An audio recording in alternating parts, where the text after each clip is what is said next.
Estamos ya con Paula Tábara y Fernando Tincopa, politólogos ambos. ¿Cómo está Paula, Fernando? Muy buen día. No quiero ser pesimista con esta pregunta. ¿Podemos estar peor? Buenos días, Omar, Carlos. Muy buenos días. Lamentablemente, efectivamente, siempre podemos estar peor. Creo que el escenario que hemos visto avisorarse estos días de una nueva confrontación, donde además en esta ocasión parece ser como el Congreso el que toma la iniciativa en esa confrontación, ¿no? Una especie de desplante a la propuesta que hacía inicialmente la Premier, el tema de cuestión de confianza, y sabiendo que el día de mañana es ese primer encuentro en el que con el pleno del Congreso puedes tener voces dialogantes o voces confrontacionales, ¿no?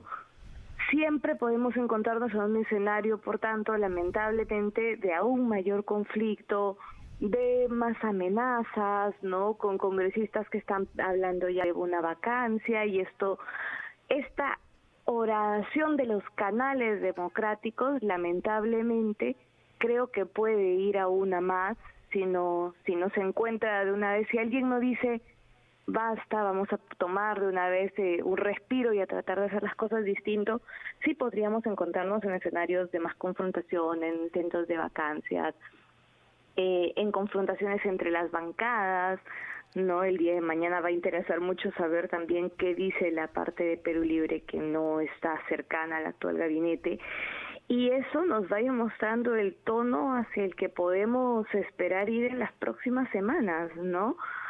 Hemos visto esta vez sí una voluntad, pareciese, por parte del Ejecutivo, al menos momentáneamente, de tender puentes, pero si no hay una respuesta, pues lamentablemente, sabiendo que también tenemos un Ejecutivo que puede cambiar el tono, como ya lo hemos sabido ver, pues podríamos avanzar a mayor confrontación y menos gobernabilidad.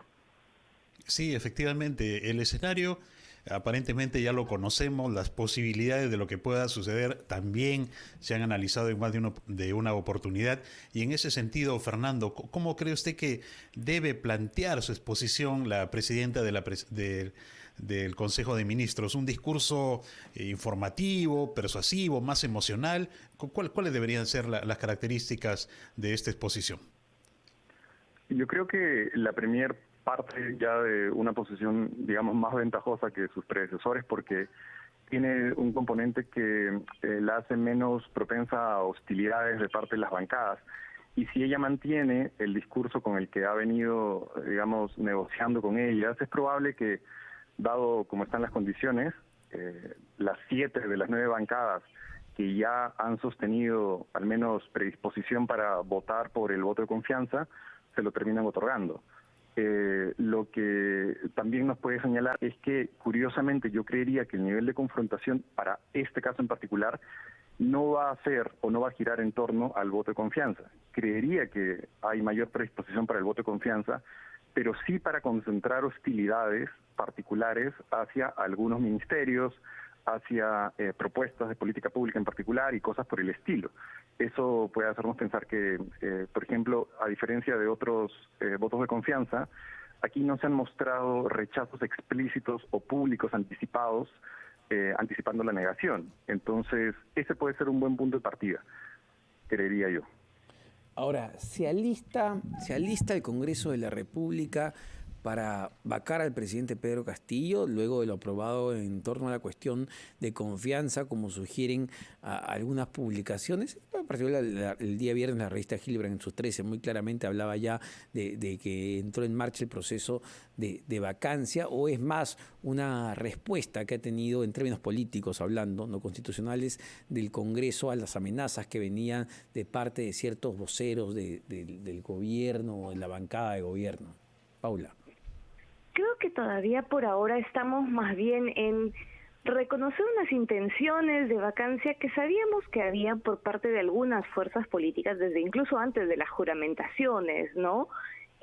Una extensión de ese conflicto que se generó al final del proceso electoral, de deslegitimar, de no validar como como presidente electo o como fuerza electa la del gobierno y entonces intentar sacarle, pero aún esto es minoritario. Yo creo que cuando vemos los votos que se dieron en torno a la cuestión de confianza, no hay que pensar tanto en estos son todos los votos que podrían tener para vacancia, como en son votos que efectivamente trataban de asegurarse, de garantizarse una mejor posición en la negociación en la confrontación con el Ejecutivo, pero todavía no son esos todos votos que estén pensando en la vacancia, pero claro, como quienes los lideran o quienes salen a hablar, pues son quienes tienen este tono, pareciese por momentos. Creo que aún estamos a tiempo de cambiar las formas y de que los partidos políticos con los que se ha ido reuniendo efectivamente el Ejecutivo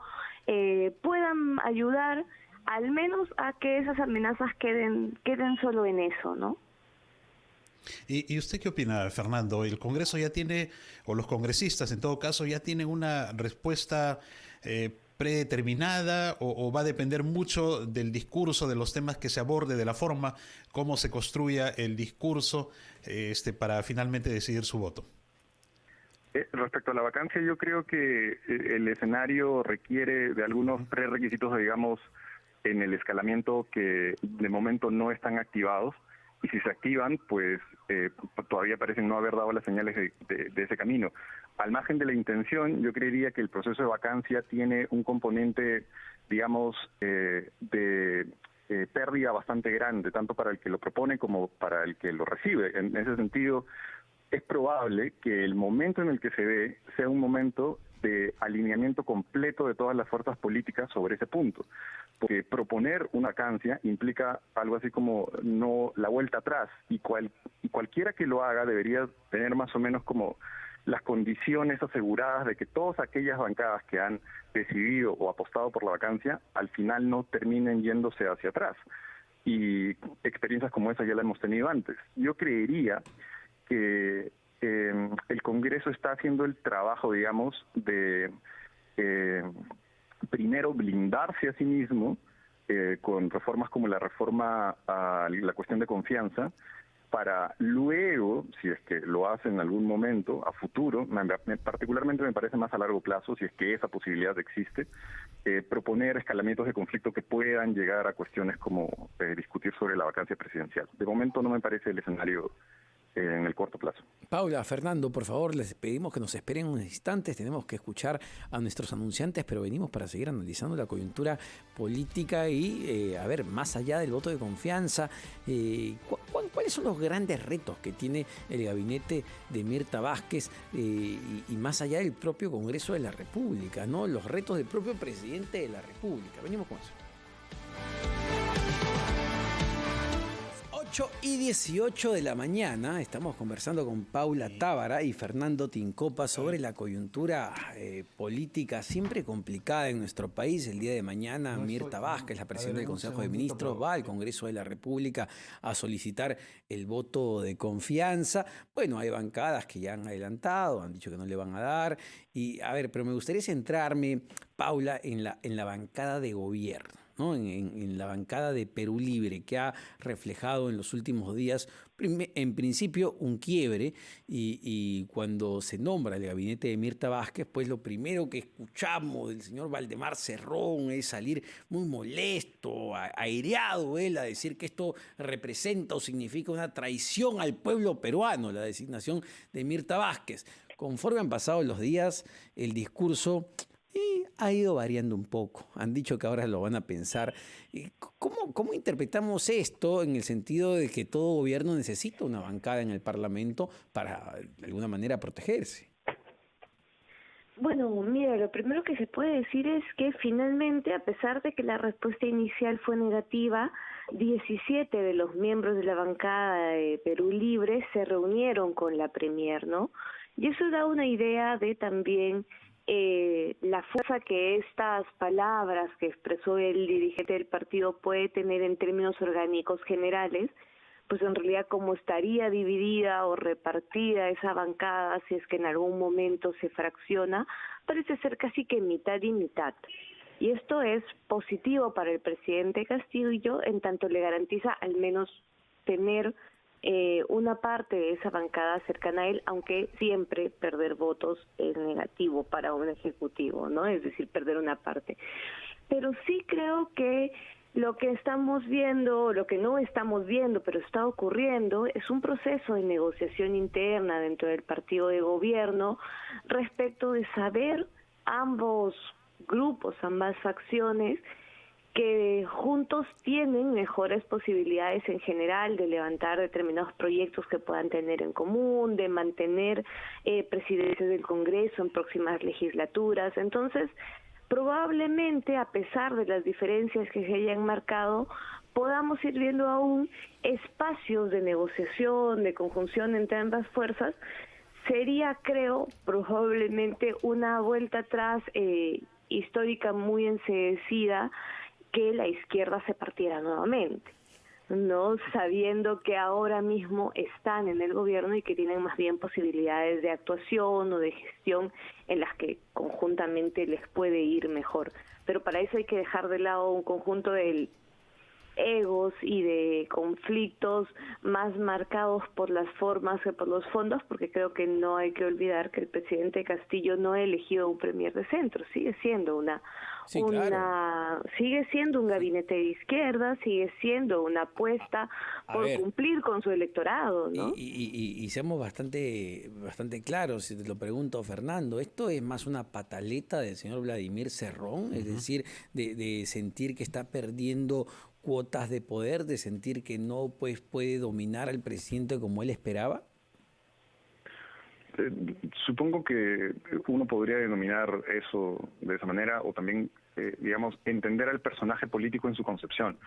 Cerrón es un tipo de político ideólogo que aún cuando esté en sus, digamos, ensimismado en sus ideas, debe sentir que el presidente está ahí a razón de él, a razón de sus discursos, a razón de su partido, de sus bases y demás. En ese sentido, yo creería que lo que ocurre en Perú Libre es una especie de guerra fría en la que ninguno de los dos bandos quiere presionar el botón para autodestruirse. Porque, estoy de acuerdo en ese punto con Paula, aquí lo que sucede es que la necesidad es recíproca, la del uno hacia el otro.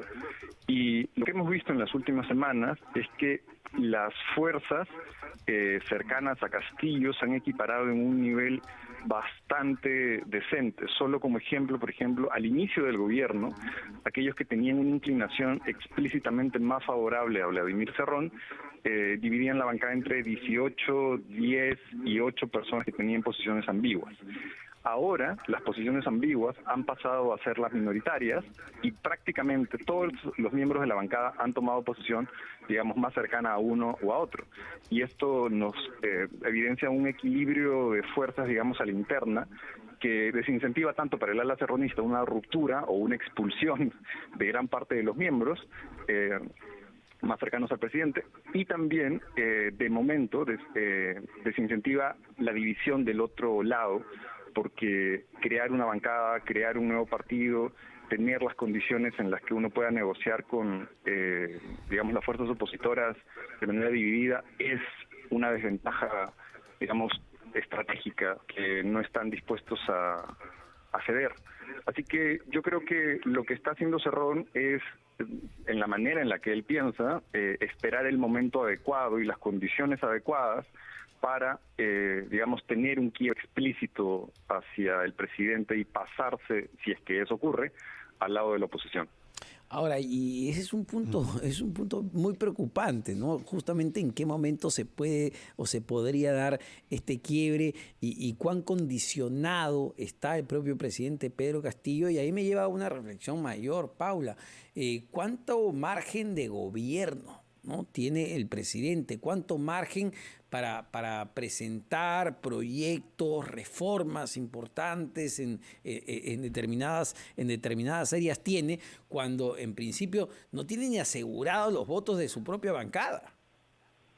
No, sí, ahora mismo el presidente Castillo probablemente esté pensando en sus políticas, en sus propuestas, en sus acciones de gobierno, más desde aquello que puede hacer sin necesidad de reformas legislativas, Así es. ¿no? O de iniciativas legislativas, más bien con los mecanismos que también el Ejecutivo tiene, normativos y etcétera, ¿no? Porque no tiene los votos y porque lo cierto es que además no solo no los tiene, sino que se enfrenta a un parlamento en el que en muchos casos parece claro que no hay posibilidad de convencer, ¿no? Ni siquiera con las propuestas probablemente más sencillas pareciese que en muchas ocasiones pudiese convencer, porque hay ya una predisposición también a la confrontación, esto que Hernando Guerra García llamó en algún momento ser un dique del gobierno, ¿no? Ser un muro para el gobierno. Entonces, creo que los grandes cambios que el presidente Castillo ha prometido, que requieren cambios normativos, como seguramente la segunda reforma agraria, se habló en estos días de que se pediría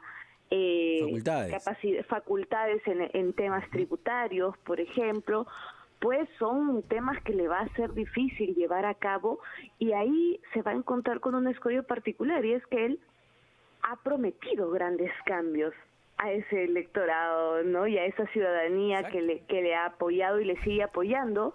¿Cómo va a lograr cumplirlos si no logra tener el respaldo del Parlamento para determinados temas? Y a ver, seamos totalmente francos, se prometen grandes cambios, se prometen grandes anuncios. Lo último que ha dicho es hablar de la masificación del gas natural en 8 regiones, que puede ser un titular muy bonito, ¿no? De salir en la portada de un diario y todo, pero el cómo, ¿qué se va a hacer? ¿Qué acciones concretas? Y lamentablemente vemos una disociación cuando vemos nombramientos de gente que no está capacitada para ocupar puestos técnicos. Es decir, más allá del Congreso, hay un montón de autogoles del propio gobierno, Fernando.